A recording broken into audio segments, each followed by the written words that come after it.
Okay, guys. Welcome to the new year. So we'll be starting our webinar. Two main topics for this webinar is the equity strategy for 2017, and also the U.S. Equity markets, an update of the U.S. election cycle. Okay, we will begin. So we give a macro outlook on, and our major theme for this year is actually a shift in sentiment. Before I go into it any further, let me just go with a background of this. Because last year when we came out at the start of the year, we was very bearish on the U.S. equity markets. Things seems to have changed, although the economical data that came out was generally very positive last year. But we have always felt that certain things was amiss, and this time around with the Trump presidential win, we could see sentiments actually took a turn for the better. In fact, we will show later that a lot of these sentiment studies have shifted, and they are reaching a multi-year high. So we'll run through the general situation or the general environment of the economy. If you look at our G3 economy, US, Japan, and Euro, their growth have been improving. They have not recorded any contraction in the last 3 quarters. In fact, there have been 3 consecutive quarters of positive expansion. And inflation-wise, you see inflation picking up. In fact, US inflation has been holding steady above around the 1% throughout the year. You see Eurozone and Japan coming out from disinflationary threat. And so with these two, a combination of both growth and inflation, we see this is an indicative of a supportive environment for the financial market. However, we do have our sensing, which we will share later. So looking at the BRICS economy, which is your Brazil, Russia, India, and China economy, China and India, we all know they've been doing pretty decently in terms of their economical growth. Russia and Brazil is actually recovering from its respective recession, and in 2017 we're expecting positive growth from both these countries. As for inflation, all 4 countries are expected to have an inflation of between 2 to 5% for this year and next. So if we take a look in the forecast, the general forecast, Bloomberg consensus forecast, we see that in 2017, 2018, we are expecting positive growth, economical growth, as well as quite a stable or inflationary period. So this all spells good news for economy, and I guess a lot of people will be taking this very positively. Obviously, when we look at sentiment change, this is something that's very important that I mentioned earlier in the webinar, that what we finally see changing is the sentiment. We look at G10 Economical Surprise Index. So how is this index being correlated? It is actually a positive surprise, meaning that the economy is actually doing much better than market consensus, and you could see that actually turned positive somewhere last year and has been inching upwards. This is about what we are seeing here is about 3 years high now. So market is giving us a lot of positive feedback. The G10 inflation surprise, which is at the bottom left-hand chart, it shows us that we are at a 4-year high, meaning that do know that although it's still in the negative zone, it has been improving and it's at a 4-year high. So people are starting to be less pessimistic about this no inflationary period. Last year there was a lot of talk. The theme of the year was low growth, low inflation period. Now it seems just 1 year after that we seem to be getting out of this environment. Or so what market are expecting it to be like. But if we look at not just inflation and growth, but we look at PMI. So these are survey done on businesses. You look at the manufacturing businesses globally, we see them reaching a 2-year high, both above the 50 level mark, which indicates an expansionary expectations from these businesses. Both manufacturing and services all hit at least a 1-year high. 2-year high for manufacturing PMI, 1-year high for service PMI. So that's globally. On the right-hand side of this of the slides, you see your consumer confidence in the US. That's about 9 years high. It's quite surprising that considering that people are quite pessimistic just last year, and it broke towards the tail end of this consumer conference board consumer confidence. You can see actually breaking out to form a new high. The Michigan consumer sentiment as well, which measures consumer sentiments within the United States, has also reached a 2-year high. All of these two indicators are, you could see, breaking out in the last few months of 2016. This generally coincides with the presidential election. Once that was over, there was more clarity, and thus we see a better sentiment within the US. However, that being said, with having a better sentiment, what has that turned out to be? We go to this very next slide, which I think is very important to us to know. We are generally at this thrill level of what we call sentiment level. We are reaching the euphoria of the market generally quite soon, and we all understand one thing, which is once the market hit the euphoria level, it usually coincides with market top. So if we believe the sentiments to be so good and euphoria starts to come in, we should see the market top quite soon. And I think our technical guy will explain later on in technical terms of why the peaks are coming quite soon. So for 2017, we give our biggest risk. Although a lot of people have been talking about this anti-trade sentiment, Donald Trump being a very anti-free trade agreement guy, essentially trying to impose tariff on China and trying to withdraw America from TPP. We do not see that as one of the biggest threat. In fact, Asia themselves are also in negotiation with other trade deals. What we see as the biggest threat is actually your excess credit that's out in the economy, which is still happening now. We all have thought that after the lesson of 07, 08, most of these household and financial sector will be deleveraging. Indeed, they did. But then the credit binge was actually taken up by the federal government themselves, issuing record high US Treasury as well as corporate America issuing record high bonds so as to do share buyback or pay off dividend, essentially their corporate exercise. So as of 3 quarters ending 2016, your outstanding debt has been over GDP has been really surpassing the 2009 high. And you could see, if you could see the blue color side of the chart, your household started deleveraging in 09, 08, 09 and 10, but has actually increased their credit consumption. So in short, no deleveraging was done. So no lesson was learned after the financial crisis. So that kind of sums up what's our biggest concern in the economy right now. But we take a look into the equity strategy. We'll be just talking about the equity strategy today. If you look at the chart, we are very positive on Asia. That stems from our positivity of China. So if you could look at the top picks, actually we are positive for those that trade globally, we are positive on Russia and China's equity market. We will go a bit deeper into why were we positive on that. But first, we take a look at, this is proprietary to us, how we do our valuation analysis on the individual indexes. You could see that your Russia mid-cap index is actually at the extreme left. That denotes the level of value which is cheap. That means from left to right, the cheapest starting from the left. And you could see where your US S&P 500 is. It's actually the second most expensive market to be in right now. So you could look at Russia being cheap. You could look at Hang Seng and Hong Kong, the Hang Seng China Enterprise Index as well as the Hong Kong Hang Seng Index at the left side of this chart. So we talk a bit about the Russian investment merits. So Russian economy was hit badly in 2014, particularly based on two things.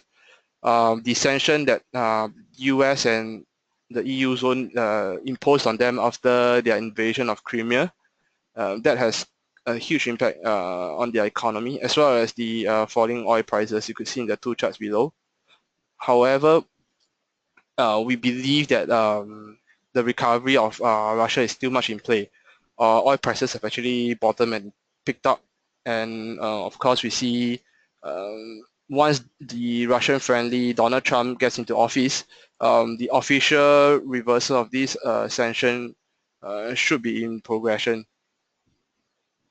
So just besides the economy, what we see here is also the Russia equity market.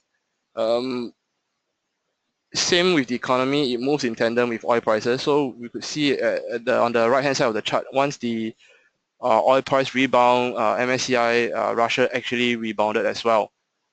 That's not surprising considering that a huge weightage of the Russian index is actually based on the oil producer. So what do we like about Russia? Like we mentioned just now, Russia is one of the cheapest equity market out there. And if we look at here, we can see 4 major valuation matrices that we look into. Okay, how do we look into this? It's quite simple. We just don't want to buy something that's cheap for the sake of being cheap. We want to have a look at the 12-month moving average of such matrices are actually at the lower end or below the 10-year average, and it's actually trending up higher.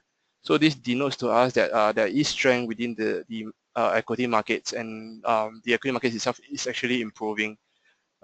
Besides the 3 forward PE, EV over EBITDA, price to book ratio, free cash flow yield is actually inverse. So you could see their free cash flow is not that attractive, but nonetheless, Russia is one of the better market or the cheaper markets to be in right now. So looking at China, our investment thesis is quite simple. We look at 4 major things: trade, capital outflow, which actually bothers us right now about China. Your trade, your capital outflow, your FX, foreign exchange, as well as politics. Let me see. Yeah, okay. Talking about trade first, the failure of TPP would spell good news for China because we all know that China was not involved in the TPP negotiation. And what's already in place right now, the alternative to TPP, we have what we call the FATEP or FTAP, Free Trade Area of Asian Pacific, and the RACP, the Regional Comprehensive Economic Partnership. These two free trade is beneficial for China, notwithstanding that China is also having its One Belt One Road initiative that started in 2016 and it's already in progression. But the downside here is that if Trump was to really impose import tariffs on China goods, that can be detrimental to China's trade balance, simply because US is still China's largest exporting destination. If you look at the chart on the left-hand side, and the exports to US is just has been increasing year on year. So trade itself is a very, I think, in our view, is a very positive news. However, the investment risk here really involves the what most people has been talking about, the capital outflow and the foreign exchange rate devaluation of the, which is the devaluation of the renminbi. It comes hand in hand. We believe that because of the devaluation in renminbi is causing the capital outflow, but I guess PBOC, the Central Bank of China, has done their part to try to stem out this capital outflow. They have already been holding their required reserve ratio at 17%, as well as holding up their main lending rate at 4.35%. You could see from the chart on the bottom right, they have not greatly reduced these monetary policies. If just to explain a bit of the monetary policy, to boost an economical activity, usually governments or the central bank will loosen the monetary policy, like what US Federal Reserve did by putting interest rate near to zero. It actually spurs economical activity. So China was trying to spur their economical growth. We all know that they are trying to control their hard landing, and therefore they have been trying to lower these monetary policies or loosen the monetary policies, but they have since stopped loosening monetary policies because of the capital outflow, and I think it was a wise move. That means they are not really going all out to chase economical growth. So I didn't mention here, before we move on to US equity market, I didn't mention here is another important thing for China to note is that later in the later half of this year, there will be what we call the CPC and the NPCC, which is the Communist Party conference. Yeah, where the presidential Xi Jinping will announce its plan for the next 5 years. A lot of rumors has been going about saying that Xi Jinping will consolidate more power during these two elections, but they are important for us to take note of if any of you are actually invested in China. So moving on, I'll pass the mic to Jeremy, which will talk about the US equity markets in terms of the election cycle.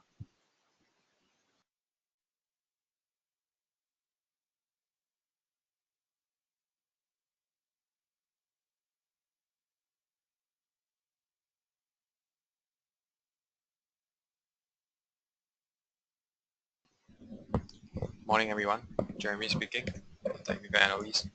So for today I will be talking on the US equity market based on the election cycle. So from what we see, we did this study all the way back to 1933 to see how the price action actually goes about moving before and after the inauguration day. And we found something interesting which we will talk about today. So before talking about the price action pattern that we see from the election cycle, we'll talk a bit more on the relative equity performance since US election day, 8th of November 2016. Pretty much for the whole of 2016 until 8 November, the US market stays pretty flat throughout. And the real action only comes into the market after we get more clarity of who won the US presidential election.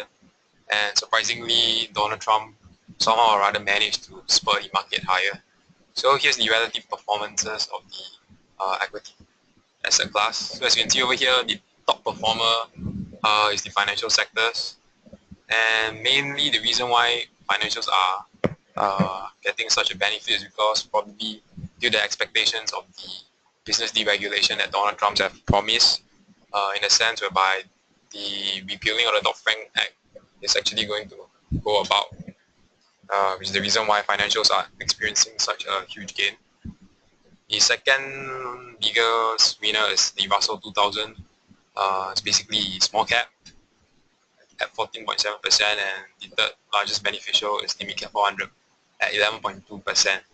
So it's obvious that the market is right now in a risk on mode, where it's chasing riskier assets such as the small cap and mid cap, as compared to the major indices such as the S&P 500, where it has only gained 6% as compared to the small and mid cap at relatively 14 to 11%. However, we view this as an exuberant move, and based on the election cycle, it tells us that the market is more or less going to enter into a correction phase, at least in the year of 2017. I'll explain more in a bit what I mean by that.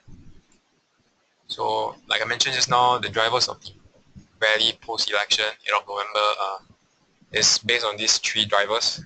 Broad-based tax cut, based on the President-elect Trump's admin, followed by the business deregulation, like I mentioned, the repealing of the Dodd-Frank Act, and the largest of all is the fiscal stimulus expectation, whereby Donald Trump is expected to actually spend $1 trillion in infrastructure spending over 10 years.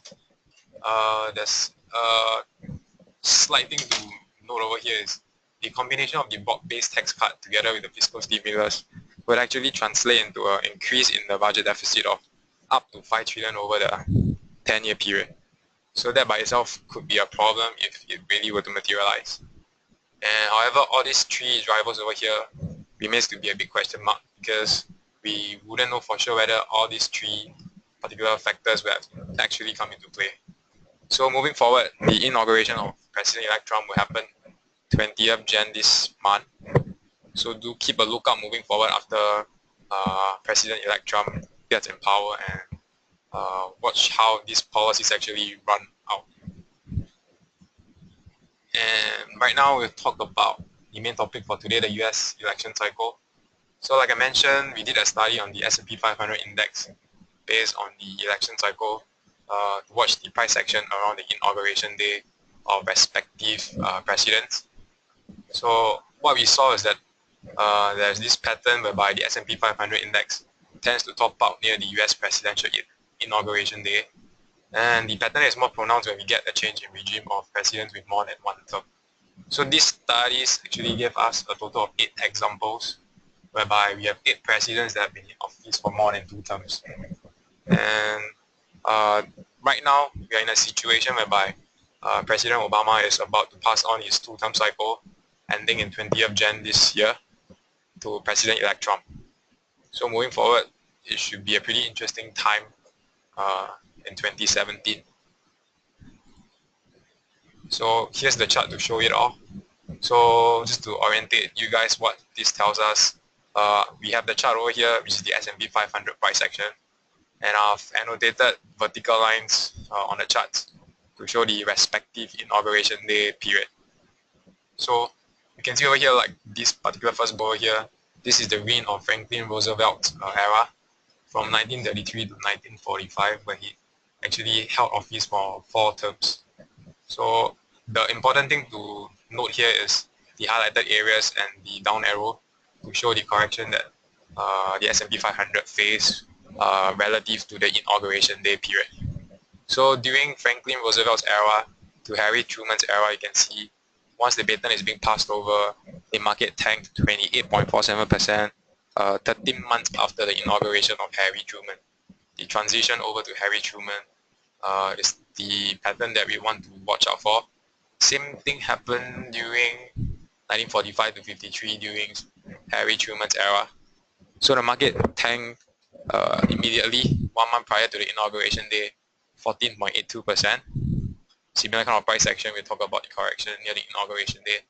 And another example over here during Dwight Eisenhower's administration from 1953 to 61, same thing again, a 2-term election cycle. Market tanked 28%, 11 months after the inauguration day. So here's the price action that I want you guys to sort of keep in mind. So we move on to the next part over here, bring you to the time cycle of 1963 to 1991. Pretty much the same kind of a price action that happens around the inauguration day. We have the Lyndon Johnson era of 63 to 69, who actually served 2 terms.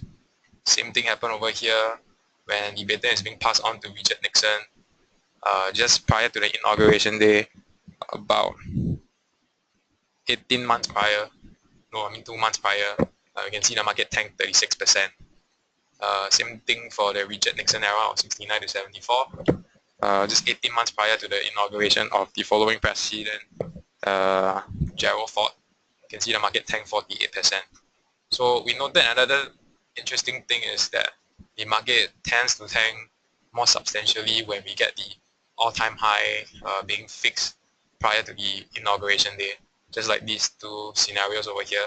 And in the next slide, I'll show you 2 more prominent examples. And moving forward here, Ronald Reagan's era of 81 to 89. Same thing, he served a 2-term office, and the market subsequently tanked 20.4%, 18 months after the inauguration of George Bush Sr. There's the one thing that I want to point out is we omitted the data of presidents with only serving 1 term because the price action for them are less prominent, and we only included the studies on presidents who have served 2 terms or more.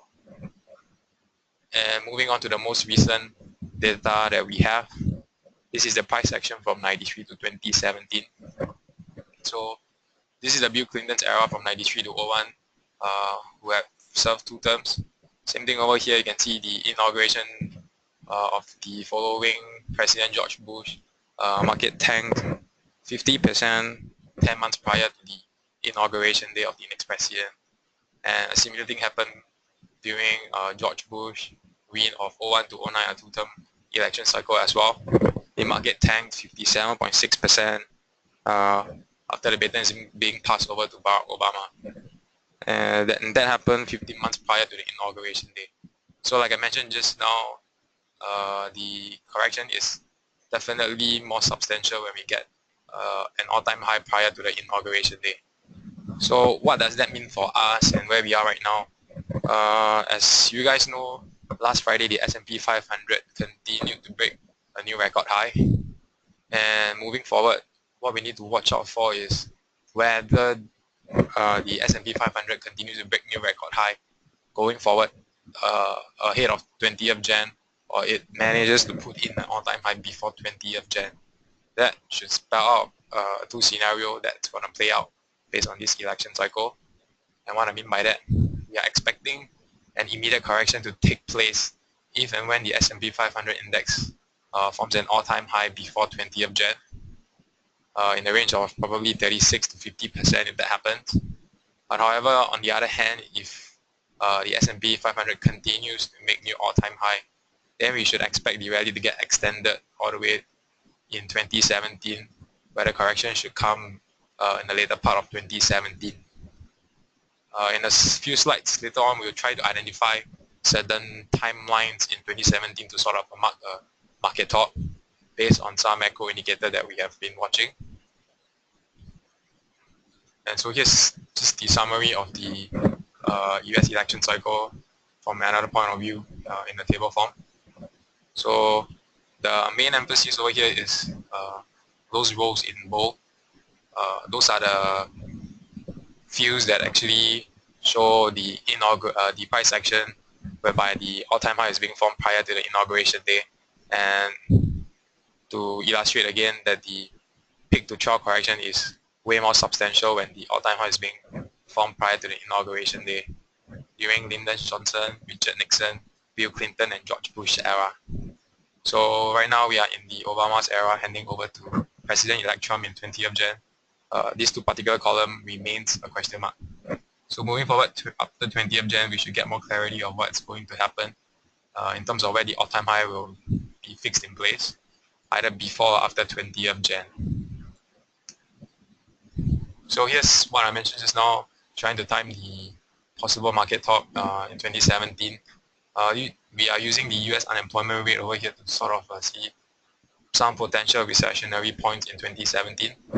So to illustrate what's happening here, the turquoise line over here shows the US unemployment rate, and the yellow line over here shows the 12-month moving average. And what it shows us is that every single time when the turquoise line, the unemployment rate, ticks up and crosses above the yellow line, the 12-month moving average, it usually signals impending recession that's going to come. All the way in these studies shows that this correlation holds all the way back to the 1950s. So we actually got the crossover signal back in September of 16, whereby the US unemployment rate ticked up to 5%, way above the 12-month moving average of 4.9%. And we have seen that this study shows us that the average lag time for the recession to kick in is about 7 months, and using September 2016 as the sort of benchmark tells us that we could probably see a recession as soon as Q1 of 2017. However, do note that a recession will only be confirmed once we get 2 consecutive quarters of Q-on-Q contraction, negative print in the GDP data. So we will only get the confirmation earliest by Q3, Q4 of 17. So the thing to look out for is look out for the GDP data to start weakening in Q1 17 to sort of confirm this particular thesis that the unemployment rate is suggesting. So even though the unemployment rate might actually be strengthening after the initial crossover that's being shown by the turquoise line over here, throughout history we can see that the unemployment rate tends to whipsaw around the 12-month moving average at the bottom after its first crossover. So that by itself doesn't invalidate the first crossover pattern that we have seen back in September of 16. Another indicator that we like to look at is the US industrial production. So over here, we want to highlight that we are right now in the longest non-recessionary contraction in history. To be exact, 14 months of industrial contraction. What we mean by that is, you can see over here, year on year, we have actually been in a negative territory for past 14 months. And the longest non-recessionary contraction in history is only 4 months for these two particular periods. and the rest of the period whereby the industrial production year on year goes negative, it usually signals a recession is going to come, or we are already in a recession. So this by itself is suggesting that the US economy is not doing all that well, even after President-elect Trump promised an industrial revolution in US. We can see that the hard data over here, which is not survey, but hard data, shows that the trend is still weakening, pretty much different from the sentiment surveys that we have seen from the US economy that we have got post election day. And here's the US economic growth cycle, basically to show you guys the economic expansion and economic contraction time period. And this study goes all the way back to 1933.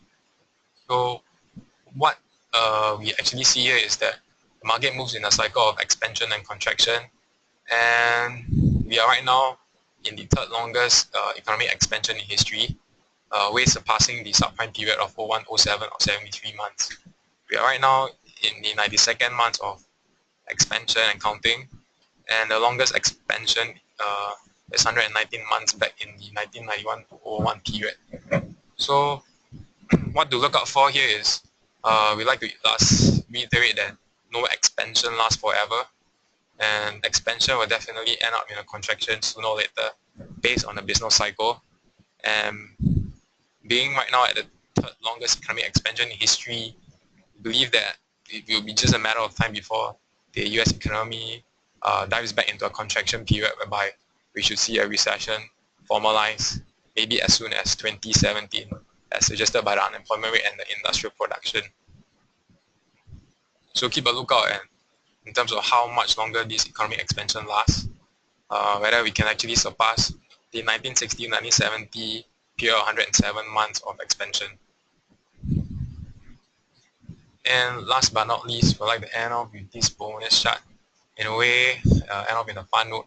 So we saw this particular interesting price action pattern of the S&P 500 index during the Bill Clinton's era and the Barack Obama's era.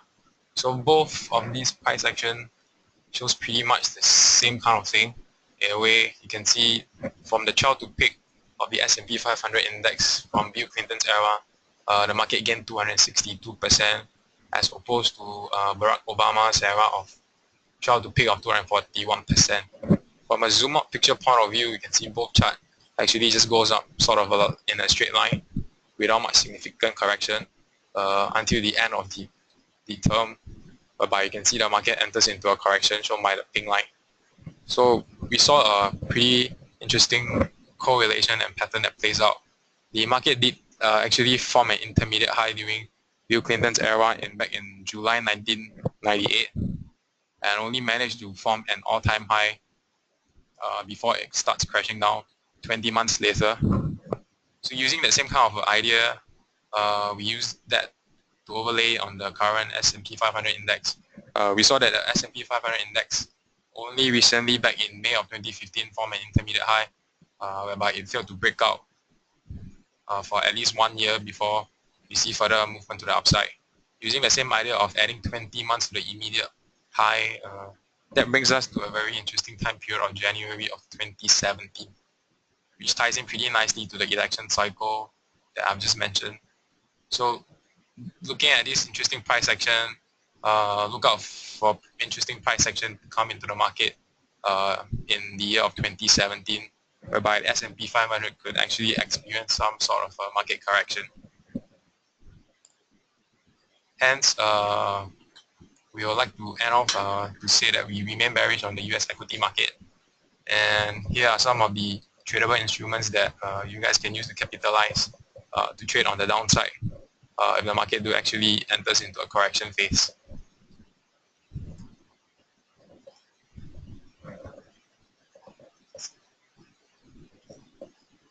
Okay, we have come to the end of today's presentation.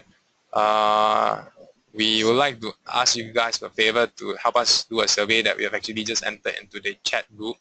So if you can, just click onto the chat button over there to see the link that we just sent out. It's something new that we are trying right now to gather feedback. So if you guys have the time to do so, please help us send us some feedback through the survey. And in the meantime, if you guys have any question, you can just send it through the Q&A box.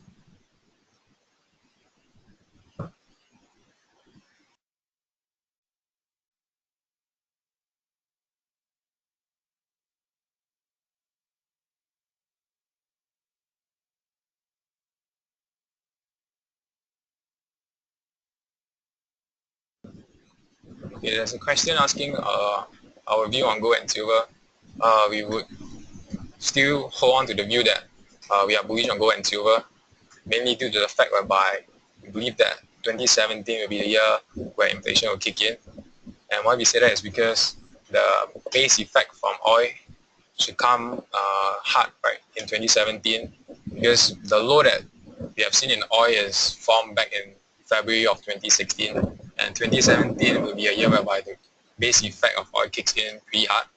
And another point is the trade tariffs that Donald Trump has promised to place on China as well as US companies that is leaving US to produce. We believe that if the trade tariffs are being imposed, like the amount that he mentioned, 35 to 45%, that should greatly affect the US inflation data to the upside. And however, if that trade tariff didn't get in place and get imposed, no matter how, the production of US goods should actually and definitely boost prices of US goods higher. And in the long run, either way, we should see inflation price start picking up in the US.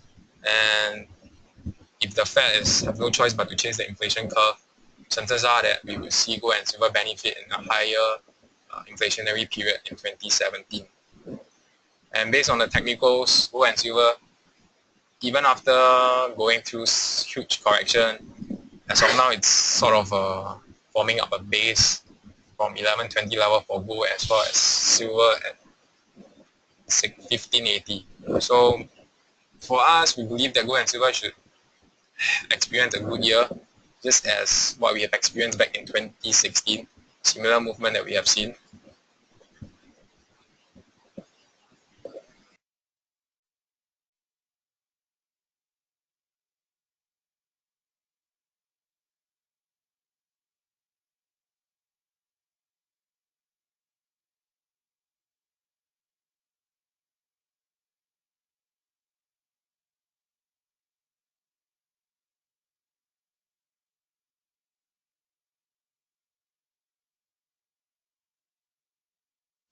Hi, there's a comment on the outlook for STI going forward into 2017. We don't have a specific number, but our stance remains the same as 2016, which is quite defensive. We favor sectors that's a consumer staple as well as our healthcare, the healthcare sector. What's different from 17 and 16 is that we are now a little bit more bullish on the oil and gas sector as well.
Hi, there's a question regarding how the dollar strengthening is going to impact on gold and silver. So like 2017, 2016 have shown, we actually seen the dollar index sort of a rally in 2016. But at the same time, you can see gold and silver did actually experience a sharp rally as well in the early half of 16. So what we are seeing is that the dollar index right now is maybe reaching to an extreme end. Now right now trading at 102 level of the DXY. Even with the rate hike coming into play, we don't see how much higher the US dollar can actually strengthen due to the fact whereby US is still a very trade dependent country. They wouldn't favor a strong dollar. And we believe that the inflation piece of news should actually be more beneficial to go rather than looking at just the dollar index itself, because dollar index is just a basket of currency that is being fixed to the US dollar, and gold and silver are not within the basket. So gold and silver might actually still sort of again more in terms of the appreciation percentage as opposed to the dollar strengthening motion that we have seen as of late.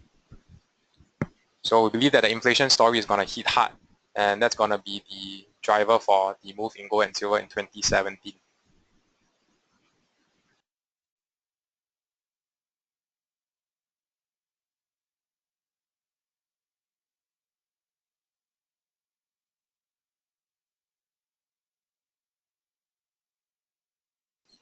Okay, there's a view on starting a trade war with Trump winning the presidency.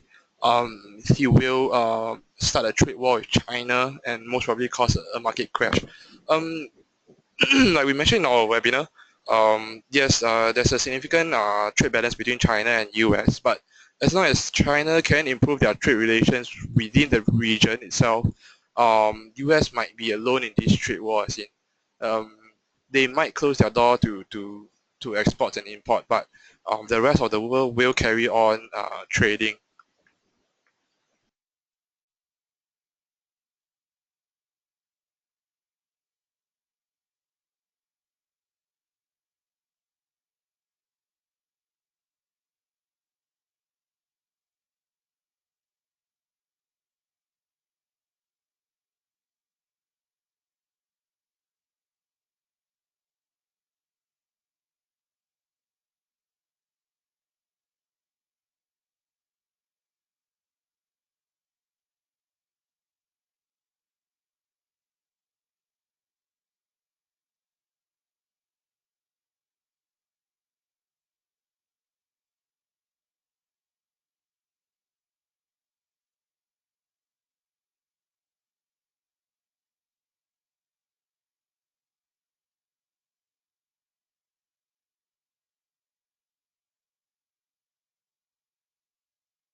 Hi, good morning, guys. Te Hong here. There is a question on whether we are still bullish on REITs and the outlook for the REIT sector. So we are currently working on this sector report for REITs, and that will be the topic for either next week or the week after. So do look out for the report, and we will update you guys on the outlook at that seminar. And the report will probably be out this week or next week.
Hi, there's a question on consumer staples sector. So which of the companies that Philip is bullish on, and whether Sheng is one of them? For consumer staples, yes, we have a within the consumer space. We have a preference of consumer staples over consumer discretionary at the moment. For consumer staples, within consumer staples itself, we are actually more optimistic on the F&B sectors. For supermarket space, actually, within supermarket space itself, they are facing quite a lot of headwinds. One of them would be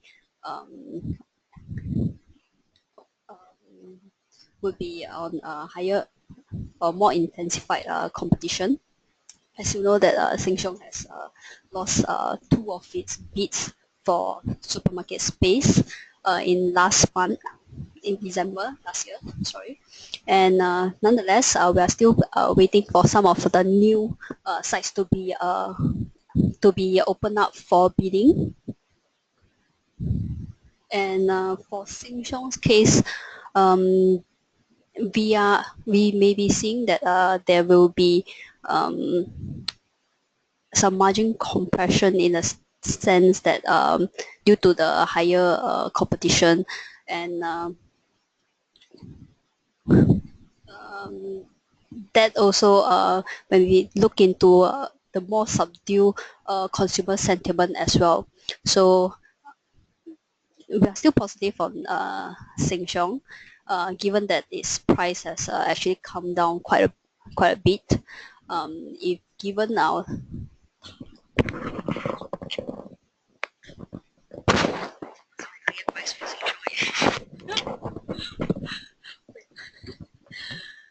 sorry, given our fair valuation on Sheng Siong, we are still on an accumulate call.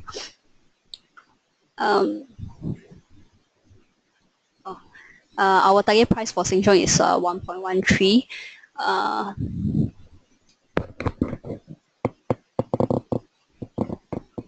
Nonetheless, the reason why we are still positive on Sheng Siong is that because of its cost management and its prudent expansion strategy.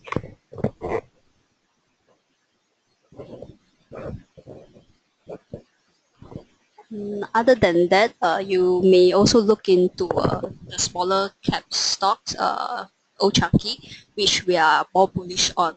As mentioned, we know that F&B sector is performing better within the consumer staples sector itself.